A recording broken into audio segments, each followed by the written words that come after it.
1. I've lived in a mobile home that I've owned for nearly 14 years. It sits on a 3/4 acre lot with 2 other mobile homes. I've always had a love-hate relationship with the family in the third lot over the years. Sometimes we got along, other times we absolutely do not, and this is one of those times. See, back in April, they purchased the lot from the previous owners because the main owner was in a hospice, and his terrible family decided to sell off all his properties. That's a whole other can of worms I'm not opening here. So they buy this lot and immediately tell me I have to move. I was like, yeah, no. You want me gone, you gotta do it the proper way, by law, and evict me. I'm not just gonna give up my home of 14 years because you say so. See, this is where they screw up. They think this is their homeland and they can just boot me out of here. They have done zero research of eviction laws in our state. I own my mobile home and they own the lot. There is a set of completely different rules for evicting lot tenants than there is from evicting a residence, but of course, they don't know that. First eviction got thrown out of court before the case was even heard because I hadn't violated my lease with them. We didn't even get to the messed up lease they had me sign.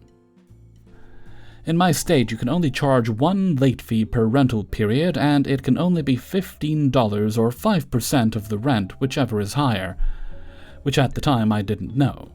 Thanks to Reddit and the folks in, I found out tons of info about my state's eviction laws. These idiots wrote that it is $25 a day late fee from the 5th to the 15th, $250, and then they could start the real eviction notice. Now, my lot rent is $375. You really think you can charge me 2/3 my lot rent as a late fee? Get real. Judge is gonna smack them down for that one when we go to court when they are legally allowed to evict me. And that makes me wonder if my lease is even valid since it's unlawful. Judge is going to also smack them down for trying to get me to not pay my lot rent, so they could have a valid reason to evict me. That's a big ol' no-no in my state too. I have printed out texts that provide they asked this. Next, they try to give me written notice to vacate, which would have been done before they attempted to evict me. On the 10th of this month, to be out by the 31st. Ha! Nope. Lawfully, I can get a 60-day notice that starts at the end of my rental period, which would be at the end of this month, before they can start the eviction notice because I own my mobile home. On top of that, I may qualify for 180 days notice because they are planning to take the existing mobile homes off this lot and build a stick home and discontinue renting the lot entirely. Thank you, legal aid of my state's website. Basically, if they want me off this lot, they're gonna have to fight me for it. I can't move my mobile home because first, it's too old, and I can't move it by state law, and second, the previous owner of the mobile home gutted it and built on a kitchen and bathroom, so even if I could move it, I physically can't.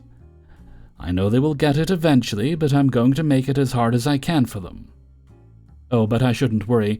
The matriarch of that family says that she loves my 14-year-old daughter, and if she needed somewhere to stay, she can always stay with them like...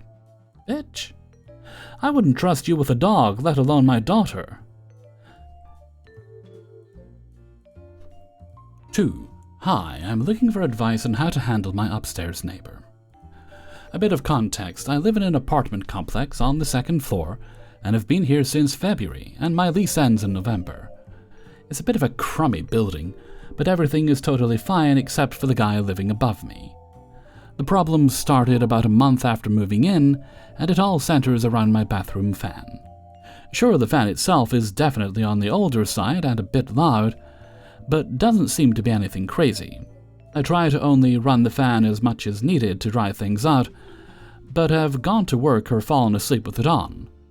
Also, I work nights 6 p.m. to 6 a.m. and often shower about 6:30 to 7 a.m. 7 a.m. is when the normal noise ordinance starts. Probably not super important, but this guy never leaves his apartment and never seems to sleep. He's always moving around up there. He's got a big dog, a lab I think, that makes a lot of noise, and the guy isn't particularly quiet either. Anyway, apparently the fan is too loud and really annoys the neighbor. Initially, he started leaving notes at my door telling me to turn off my bathroom fan and complaining about how loud it is. Over the course of a month or two, these notes got more and more aggressive to the point of threatening to call the cops and have charges pressed because I'm disturbing his peace. He would also put winky faces on the notes for some reason. Obviously, this is a bit of a drastic response from him and seemed unreasonable, so I wasn't taking it super seriously. Definitely was still a bit distressing, though. At this point, I contacted the landlord via email and explained the whole situation, asking for someone to take a look at the fan and/or talk to the neighbor. No one came to look at the fan, but the notes stopped, so I'm guessing they talked to him. Things were fine for a few weeks, and then all of a sudden I start having the power in my apartment go out randomly. There was a big outage in the area of my city around this time, so I didn't think much of it. I called the power company and learned that my meter and breaker are totally fine, and are located in a separate but unlocked room off the laundry room. They flipped my breaker and all was well, or so I thought. I continued to have my power go out randomly in the weeks following the city outage being fixed. Cue repeated calls to the power company and lots of stress and frustration. Keep in mind that I just thought something was wrong with my apartment wiring or something, so I was just letting the power company come fix things. Until one morning I was getting dressed and heard the upstairs neighbor go down the stairs. A minute later the power went out. A minute after that he's coming back to the stairs. I felt dumb for not realizing it sooner, but obviously this guy is flipping my breaker. Thinking back on the times the power went out, sometimes the fan was on, sometimes it wasn't.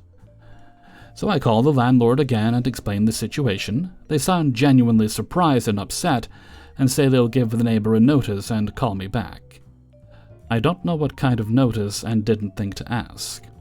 After the call, I'll admit at this point I was feeling petty and left the fan on for 3 hours.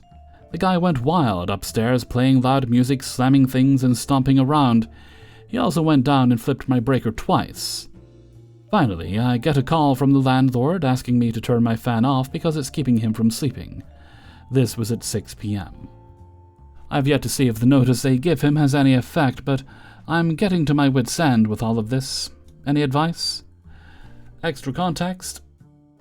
I've never left a note on his door, or really had any interactions with him at all. If we cross paths, he'll just look straight ahead and won't respond if I say hi. I have photos of all the notes, but no longer have the physical notes. Hellfreezer's note. You might want to call the power company, or look into what the laws are in your state. There is a good possibility what he's doing with the power to your unit is illegal, and you have to be able to run the fan, especially in this hot weather that we're having. Also, in the bathroom, it's a matter of avoiding condensation and preventing mold from growing, so there is definitely a hazard issue. I mean, if the fan doesn't sound noisy to you, expect he's just one of those people who's irritated by every little sound. The fellow might want to invest in some noise-cancelling headphones and an attitude adjustment. Doesn't sound like you're doing anything wrong, but I would definitely look into what protections you have with the law here. 3. I inherited my mother's home last year, the home I grew up in, with this douchebag across the street since 2006. I was 14, well I'm guessing he was in his 40s. I am now 32. He's got this loud car he revs every morning the past 2 months, not only waking me up at 7 a.m., but our 4-month-old baby as well. He just woke us both up again. He literally revs it in his garage for 10 minutes, then goes inside. It doesn't need to be warmed up. We're in Phoenix, for crying out loud. Why is this my neighbor from hell? I've never seen a grown adult man spread rumors of somebody. He literally goes between the neighbors and smack talks everyone to each other. It finally backfired and he lost his best friend, the lady next door. Although the lady next door, he was touching their 12-year-old daughter, and when they politely asked him to stop, he told everyone they accused him of inappropriate behavior. Which honestly, it sounds like he is that kind of guy. What kind of sane man touches a girl and thinks that's okay? He dry-humped me sober at a Halloween party while I was pregnant and joking about it, when I finally avoided him permanently. Where he stomped across the street to ask me why my dad was an a-hole, and avoiding him like that's reasonable. He stalked 2 of the waitresses at a local restaurant we frequent until he got banned. He used to pretend he was going to run people over in his car if he saw them walking. And my personal favorite, try telling everyone my husband is creepy because he is quiet and keeps to himself. My husband called him racist, husband is Asian, and he's since left him alone. The car revving is new, and I hate that nonsense. He decided to do it at 6:30 on a weekend 2 weeks ago. I am not a happy camper when someone decides to wake me up. Then, one day, after months of me avoiding him, he rolls up in his fugly car. I have stage 4 thyroid cancer. It's in my lungs. I had to focus and stop my smile from spreading across my face. Man has no family, so I have nobody to feel bad for. I say I'm sorry, and go back inside. A wide grin spread across my husband's face when I relayed him the news. I lost my mom to cancer, and he had the balls to say I was looking forward to her demise so I could get her home. Not the case, obviously. We had a home of our own. Ironically, his dad bought the man every item he owns. Anyways, the general consensus is he's probably not got stage 4 and maybe stage 1 of thyroid, if cancer at all, to much of our messed up disappointment. He was babbling on about how his cancer is curable without chemo, and most of us know that's not how that type works. After he felt the need to tell me, I walked inside. What a terrible thing to lie about. We've all lost somebody to cancer. He then told everyone else in the neighborhood a variation of the same story. The man is lucky I'm not crazy, but somebody might be one of these days. 4. My spouse and I rent one half of a duplex that was originally a family home. The house has an attached 2-lane driveway and 2-stall garage that is split right down the middle.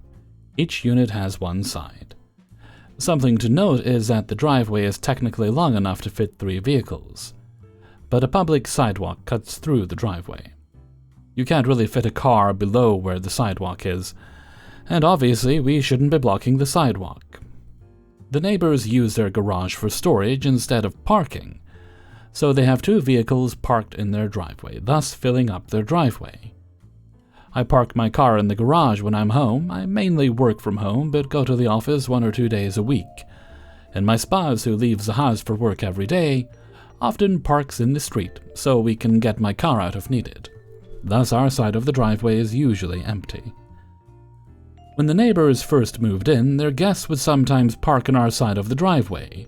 We approached the neighbors and politely asked for the vehicles to be moved, and they moved them right away and were apologetic. This stopped after a couple of times. Recently, a regular guest of the neighbors is coming over about twice a day and parks on our side of the driveway.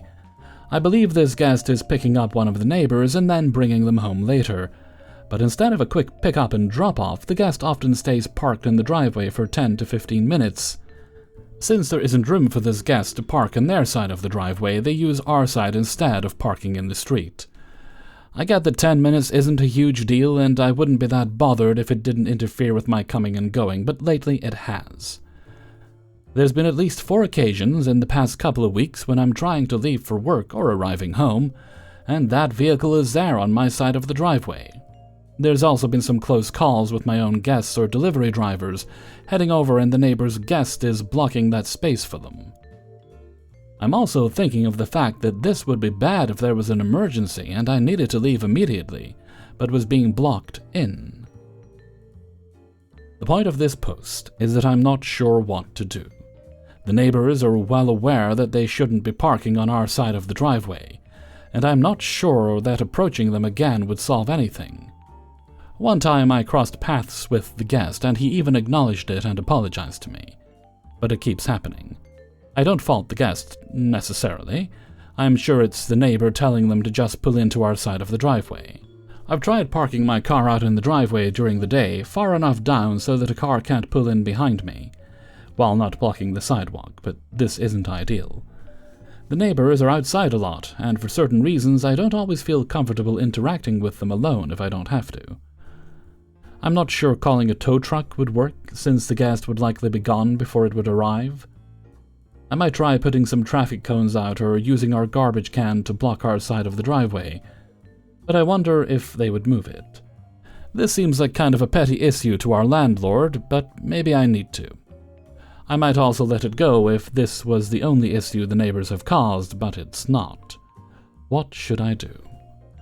Hellfreezer's note, I really wouldn't put any stock or faith in your neighbor's apologies. It seems like a no-brainer to me that you just shouldn't park in somebody else's driveway. They'd have to be very, very stupid people to not realize that would be a problem. So I don't buy their apologies. I'm a bit wary about telling you to go nuclear because they are your neighbors, and at least for the moment you do have to still live next to them. I suppose you could talk to them one more time, but you've already spoken to them, they know it's a problem, they're choosing to keep doing it, so that would essentially just be a waste of breath. The landlord's obviously not interested, so no help there. I think you've just got to call a tow truck.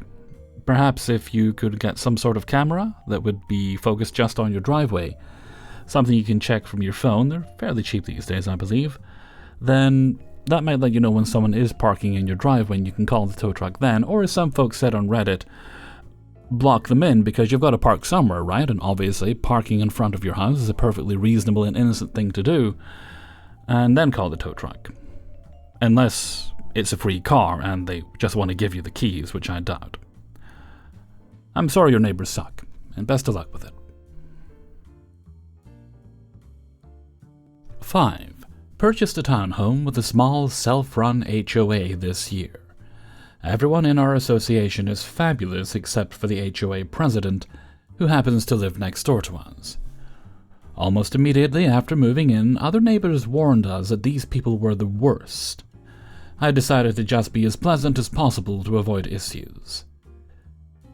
To prepare in case they did turn out to be terrible, I read every single HOA rule. It was good to do in general, as I want to be a good neighbor, and truly the rules aren't extensive. They only cover what the HOA pays for versus individual homeowners, and what happens if you don't pay your HOA fee, so it's pretty straightforward. However, this neighbor has made up lots of rules in his own head. He's decided that parking is assigned when in the rules it says parking can only be assigned if there are numbers and lines to indicate specific spots, of which there are none. I've watched this man yell at a 16-year-old for parking in his spare spot. He will knock on people's doors and make them move their cars if he wants the spot they are parked in, and is always quite aggressive in his communication. I've made a point to inform them if we are ever expecting company and asking where they'd like the person to park. Again, I accommodate to prevent unnecessary issues. Well, fast forward a few months and he bangs on my door again at 9 p.m. on a Wednesday. He was clearly agitated and aggressive at the door. I, female, was home alone, and when I answered the door he accused me of having a gas leak. I don't know about you, but if I thought my neighbor had a gas leak I'd be concerned, not angry. That being said, we did not have a gas leak, and I told him that. He said he smelled something strong in his basement that was coming from our shared vent. Spoiler, no vents connect between our basements. He then said, "Well, you're burning something. Have you been smoking weed?" To which I replied no, and that I smelled nothing in our basement. He asked if he could check it out, and I said no. I'm a recent rape victim and have PTSD. I don't let people I don't trust into my home, especially while alone. For the record, I do smoke weed a few times a week. It's allowed in the rules, it's legal here, and many other neighbors do it too. Whenever someone smokes, this neighbor just assumes it's me. Maybe because I'm 26 and he's in his 40s, I don't know. He's commented he's worried about his job because he works for the government and doesn't want to fail a drug test from secondhand smoke. I literally smoke outside, and him catching a whiff will not make him fail a drug test. Anyways, this guy will not let up on this smell in his basement. He brings it up constantly and even got my partner to go into his basement and smell it. The smell started in May when the weather warmed up and there are skunks living under the townhomes. So I think maybe he's smelling a dead one now that it's warm. My partner says it does not smell like weed, so it's weird our neighbor keeps bringing that up. He asked if we'd get someone to look into it, and we said no because we don't smell anything. If it's only impacting him, I believe that's his responsibility. We recently rescued a 3-year-old dog. We asked these neighbors if they were okay with it, who has separation anxiety and barks if we leave her. We are working on training, and we don't leave her alone super often because we obviously don't want to bother any neighbors. But now that has added to the tension as well. They're just rude in general, not the worst neighbors in the world, but they live in a townhome and seem to expect to live like they have an SFH. Obviously, in a townhome you have less privacy. I'm trying to be considerate, but I'm trying to figure out if I'm the problem neighbor or if these people just suck. Hellfreezer's note: it doesn't sound like you've done anything wrong, and your neighbor definitely is the one with the problem. He also may have an excessive flatulence issue and doesn't realize that it's him that the smell's coming from. What I would encourage you and your partner to do, though, is the next time there's an election for HOA president, run. The best way to deal with problems like that is to be the one making the decisions. Hey everybody, Hellfreezer here, and thank you very much for watching today's video, and a big thanks to everyone who allowed me to include their stories. If you'd like to support the channel, you can do that in a number of ways. Give it a thumbs up, recommend the video to friends and family. If you'd like to support monetarily, that's easy to do. You can get early access to the videos by supporting me on my Patreon page. You get the week's videos at once on a Monday. You can also buy yourself some merchandise in the Hellfreezer merchandise store, which is linked in the description on Teespring. There's also a link to the Hellfreezer Discord. That's not a way to support the channel, but it's there for them as needed. And if you want to make a more one-off contribution, you can leave a tip by clicking on the heart with a $sign underneath the video. And while none of that is ever required, I very much do appreciate it, and it does help me a lot. Okay, there's no other business today, so let's move right along to Hellfreezer's question of the day. And today's question is: are you one of those people that can do hot meals when the weather is hot? I'm not. Generally, I tend to snack far more. I snack a lot anyway, but I snack far more in the hot weather than I do in the wintertime. In wintertime, I'm more likely to very eagerly throw, go into the kitchen, what have I got ingredients-wise, throw something interesting together, lots of seasonings, chicken, whatever else. Whereas in the summer, it's like, I'm hungry, but I have not the energy to cook. Why must food not be prepared? Why, God, why? Why are the sandwiches not already in my face? Which might be a bit dramatic, I admit. Anyway, do you like hot food in the summer, or are you more a snacker like myself? Let me know what you think in a comment below. Sandwiches in my face would be a good idea right now. And before we go, let's have the answer of the day from a previous video. And this is from Naughty Neighbours number 7, and was: do you like the smell of a candle after it's extinguished? And today's answer comes from Julie Reap. I suppose I'm weird because I do actually like the smell of a candle after the fire is extinguished, especially if it's a woodwick candle. Although now that I think about it, do you mean the smell of the candle itself, or the bit of smoky smell when you blow the candle out? Either way, it's great for me. I think it's the smell of when you blow the candle out is what they meant. Thank you very much for your answer, Julie Reap. And with that, I'm going to head off for now, so until next time, thank you very much for listening, and take very good care of yourselves.